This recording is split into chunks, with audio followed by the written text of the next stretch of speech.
Habang kumakain nga pala ako mga kasisters ay natatanaw ko sa bahay ko yung sunog dito sa bukid. Ayan. At hindi ko nga natapos yung pagkain ko at bigla kaming tumakbo ni kamister dito dahil ang unang naalala talaga namin ay ang hose. Bawat taon talaga mga kasisters, April at saka May, sobrang init talaga dito sa amin. Halos 8 o'clock pa lang ng umaga maramdaman mo na talagang sobrang napakainit, lalo pa pagdating ng tanghali hanggang papunta na sa alas 3 ng hapon ay talaga namang napakainit talaga masyado. Kaya sa hindi inaasahan ay ganito na naman ang nangyari mga sisters, na bawat taon talaga ay nasusunog yung area dito banda sa taas namin. Hindi ito kalayuan sa aking kubo o sa aking garden. Itong tubo mga kasisters na nakikita ninyo, ito yung tubig na galing sa pinakataas ng bundok na papunta doon sa baryo, pero hindi yan ang tubig namin mga kasisters, kundi ang tubig na pinagmula namin ay sa kalagitnaan nitong mga kawayan na yan. At ang ginamit lang namin na daluyan ng tubig ay yung hose na plastic, hindi katulad nung sa baryo, kahit daanan man siya ng apoy ay hindi masusunog dahil bakal yun mga kasisters. Sa katotohanan mga kasisters, taon-taon na lang kami ng problema sa aming tubig dahil hindi nga maiwasan na magkaroon ng sunog.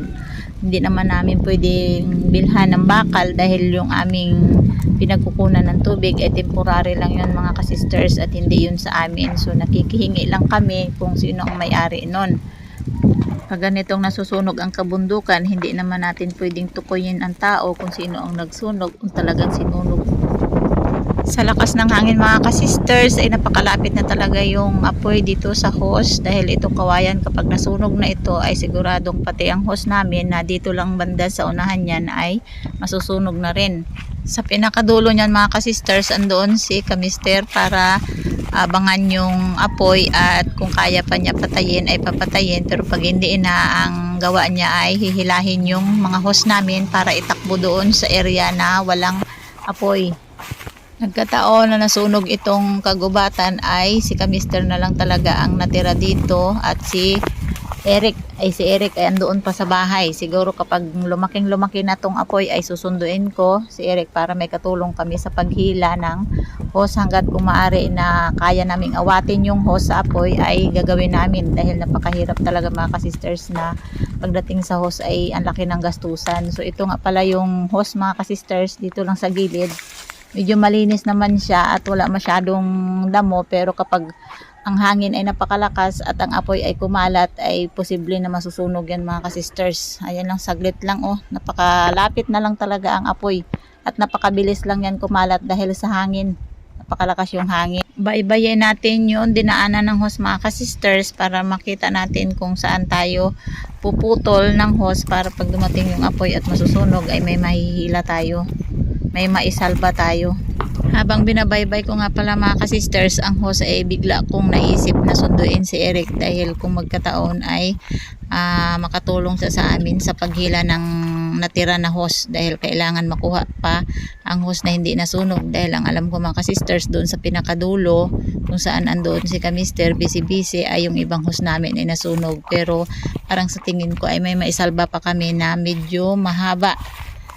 At kung may nasunog man mga kasisters ay pwede namin punihan dahil may mga hose ako na putol-putol doon sa kubo at saka idudugtong na lang namin kung sakali na matapos na yung sunog na to.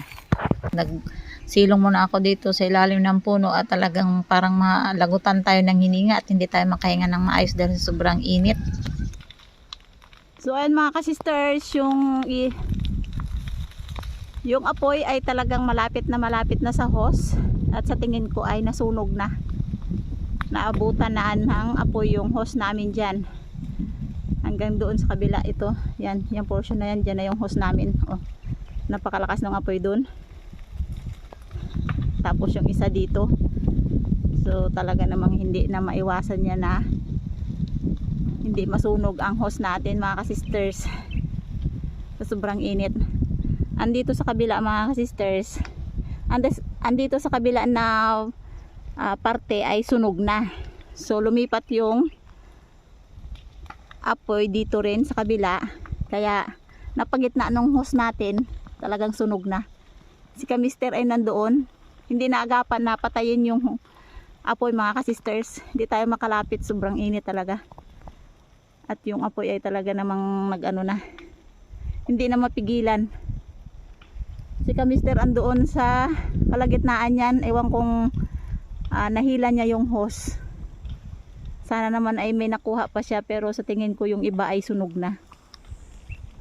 Kawawa na naman. Bawat taon na lang to mo.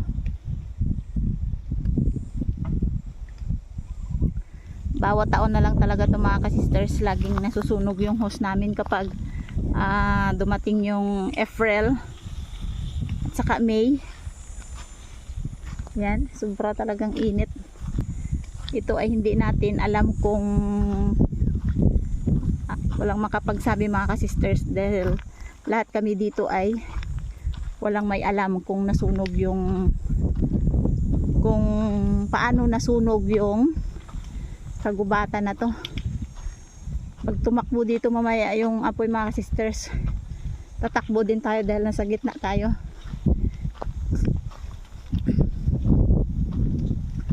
Wala, ay sunog talaga na. Mag-isa lang si ka-mister dito sa kabila, ay sunog talaga. Sobra, sunog. Sunog talaga mga ka-sisters yung apoy. Ay yung hose. Sa gitna na yan, oh. Grabe. Laking gastusan na naman to. Kung ilang rolyo na naman to mga ka-sisters. Ito yung dumating sa akin ang point na hindi ako makatulog sa gabi. Dahil parang mayroon na akong phobia dito. Na kapag nagkaroon ng sobrang init, nasusunog yung kagubatan dito. Kawawa talaga ang hose namin.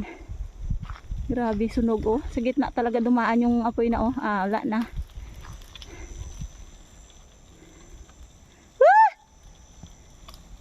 Wala.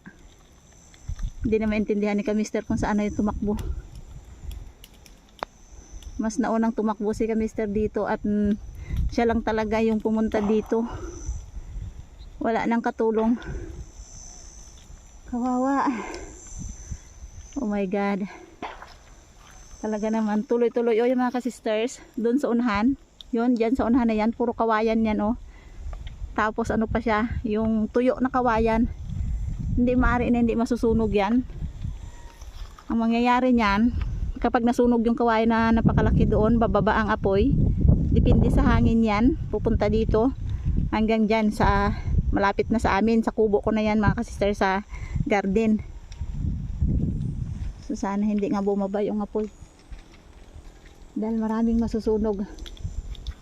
Mas hinigitan pa yung sunog ngayon kaysa dati. Dati parang ang nasunog lang na hose namin yung sa taas. Pero ngayon parang talagang ubos eh. Kawawa. Takbo tayo mga ka-sisters. Dahil malapit na ang apoy at maabot tayo dito. Dahil puro dinadaanan natin na to ay siguradong kakainin ng apoy at mabilis tong kainin ng apoy.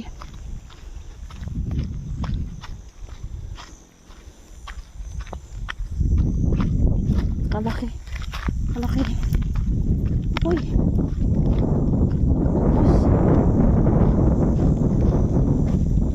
Papunta na siyang.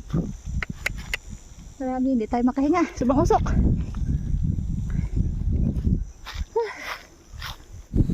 So yan mga ka-sister, si Eric at saka si Mr. ay hinila yung kalahati ng hose namin para kahit papaano ay may ma-save.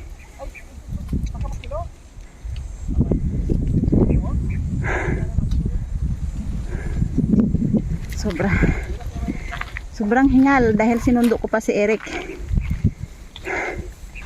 Hirap na si ka-mister sa pag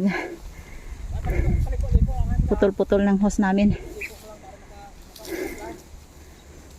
Sobra talagang init. Grabe.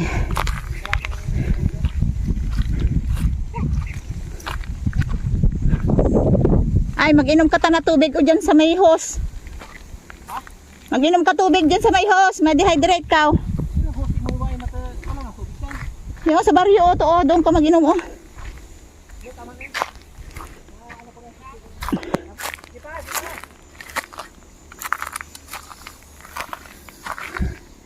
Yun. Dito muna namin nilagay yung hose. Ay, wala kang na-save doon sa taas? Wala kang na-save? Sabi ko na yung lahat yan. Abot git kalayo? Ay, wala nang hose natin dyan. Mahaba pa! Hindi pa.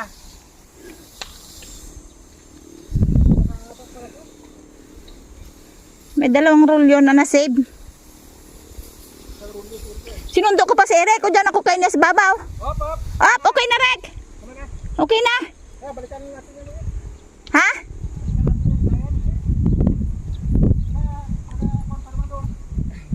Hindi, sugaan nga ni Ran. Sugaan.